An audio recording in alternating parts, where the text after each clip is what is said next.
రాజధాని తర్వాత రాజధాని విశాఖను రాజధాని చేయనప్పుడు కూడా అదే స్థాయిలో ఇటు వైఎస్ఆర్సీపీ ప్రభుత్వ హయాంలో కావచ్చు, కూటమి ప్రభుత్వ హయాంలో మాత్రం దీనికి సంబంధించి ఫోకస్ చేస్తున్నారు.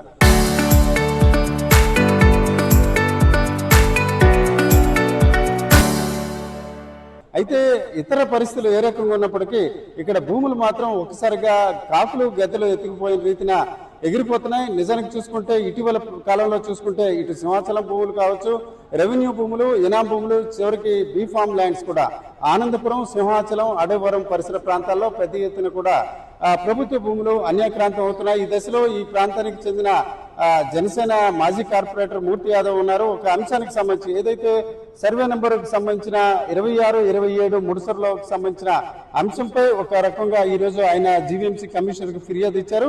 ఆ విషయం ఏంటన్నది ఆయన మాటల్లోనే తెలుసుకుందాం. మూర్తి గారు, అదే ఇప్పుడు మీరు కమిషనర్ కలిశారు, ఏ విషయాన్ని ఆయన దృష్టికి తీసుకువెళ్ళడం జరిగింది? ముర్సుల్లావా చిన్నగదలి సర్వే నంబర్ 26, 27లో 836 ఎకరాల 38 సెంట్ల అత్యంత విలువైనటువంటి ముర్సుల్లావా రిజర్వాయర్ పరివాహక ప్రాంతం చుట్టూ ఉన్నటువంటి జీవీఎంసీ వాటర్ వర్క్స్ గా పేరుగాంచినటువంటి ఆ భూమి ఏదైతే ఉందో వేల కోట్ల రూపాయలు విలువ చేసేటువంటి ముర్సుల్లావా భూముల్ని పరిరక్షించాలి. ముర్సుల్లావా భూములు అన్యాక్రాంతం కాకూడదు.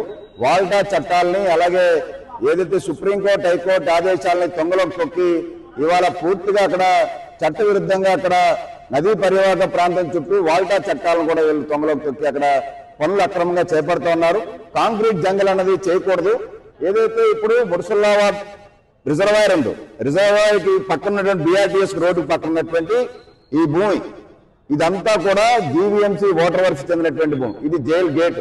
ఇక్కడ మళ్ళీ ఎస్టీఎస్ కాలనీ తర్వాత మళ్ళీ ఇక్కడ నుంచి ముర్సుల్లావా చెందినటువంటి భూమి. అంటే సుమారు 42 ఎకరాల భూమి ఏదైతే ముర్సుల్లావా ట్యాంకు పక్కన ఉన్నటువంటి బిఆర్టీఎస్ రోడ్డు కానుకొని సింహాచలం దేవస్థానం కాంపౌండ్ లోపల వాళ్ళ కబ్జాలో ఉన్నటువంటి ఏదైతే ఉందో దాంట్లో ఇవాళ అక్రమంగా ఇక్కడ పనులు చేపడుతున్నారు. ప్రైవేట్ వ్యక్తులు ఇక్కడ పెద్ద ఎత్తున పనులు చేపడుతున్నారు. అసలు ఈ పనులు ఎవరు చేపడతారు, వాళ్ళకి ఎప్పుడు కేటాయించారు, వాళ్ళు ఎందుకు చర్యలు తీసుకోవట్లని చెప్పి ఇవాళ జీవీఎంసీ కమిషనర్ గారికి ప్రజా సమస్యల పరిష్కార వేదికలో కేతన్ గారికి ఫిర్యాదు చేయడం జరిగింది. ఇవాళ వేల కోట్ల రూపాయలు విలువ చేసేటువంటి అత్యంత విలువైనటువంటి భూమి ఇది.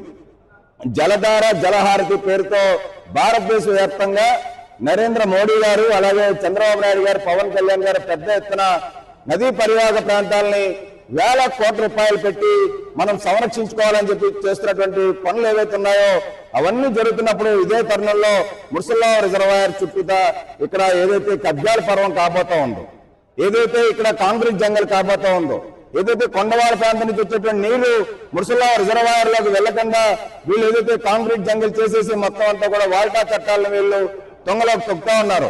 వీటిలన్నిటి మీద పూర్తి స్థాయిలో చర్యలు తీసుకోవాలని చెప్పి ఇవాళ ఫిర్యాదు చేయడం జరిగింది. కమిషనర్ గారు ఏమన్నారు? అట్లాగే మీరు చెప్పిన ఈ సర్వే నెంబరు ఈ ఒక్కటే 26, 27 కాదు, ఆ ప్రాంతంలో ఇప్పుడు గూగుల్ కి భూములు ఇచ్చారు. అట్లాగే ఏదైనప్పటికీ ముడుసర్లోవా ప్రాంతం మీద ఎందుకు ప్రత్యేక దృష్టి పడినట్టు అనిపిస్తుంది? ఒక రకంగా కొద్ది రోజులకి తాగునీటి సమస్య ఏర్పడుతుందని మీకు అనుమానం ఉందా? ఏదైతే ఆరిలోవా ప్రాంతంలో చిన్నగదిలి, పెద్దగదిలి, ఆరిలోవా, అక్కడ పాత అడివరం జైలు ఇవన్నీ ఏవైతే ఉన్నాయో అవన్నీ కూడా ముర్సుల్లావా రిజర్వాయర్ నుంచి వాళ్ళ తాగునీరు, వాళ్ళ ప్రజల అవసరాల కోసం సుమారు 1,00,000 కుటుంబాలకి అక్కడ ప్రజా అవసరాల కోసం వినియోగించేటువంటి రిజర్వాయర్, ఆ రిజర్వాయర్ యొక్క పరిధి తగ్గిపోతా ఉంది. రిజర్వాయర్ భూములు కబ్జా అయిపోతున్నాయి. రిజర్వాయర్ చుట్టూతా గతంలో కూడా గుర్రాల పార్క్ పేరుతో కాంక్రీట్ జంగల్ చేశారు. తర్వాత గల్ఫ్ కోర్ట్ కి అక్కడ అక్రమంగా కాంక్రీట్ నిర్మాణాలు చేపట్టారు. ఆ పక్కన నుంచి రైల్వే జోన్ కోసం 53 ఎకరాల భూమిని కేటాయిస్తే అక్కడ కూడా నిర్మాణాలు చేపడుతూ ఉన్నారు.